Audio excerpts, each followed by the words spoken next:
नमस्कार दर्शक बंधु जदि आप आज सुना कि रूपा किणवा चाहते तेज जाणी रखु कि घर बजार में 24 कैरेट और 22 कैरेट सोनार मूल्य कौन रही तेज आज भारतीय बजार में 24 कैरेट सोनार मूल्य 1,15,480 टंका रही है बेले 22 कैरेट सोनार मूल्य 1,05,850 टंका रही।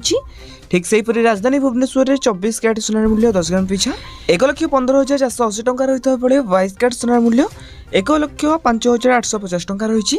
ठीक से हीपरि मुंबई में 24 कैरेट सोनार मूल्य 1,15,480 टंका रही है बेले 22 कैरेट सोनार मूल्य 1,05,850 टंका रही।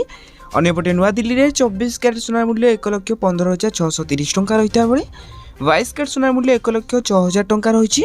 तेज दक्षिण भारत प्रमुख सहर चेन्नई में 24 कैरेट सोनार मूल्य 1,16,080 टंका रही है बेले 22 कैरेट सोनार मूल्य 1,06,400 टंका रही। एपरिक पूर्व भारत प्रमुख सहर कलिकता में यथाक्रमे 1,15,480 टंका और 22 कैरेट सोनार मूल्य 1,05,850 टंका रही।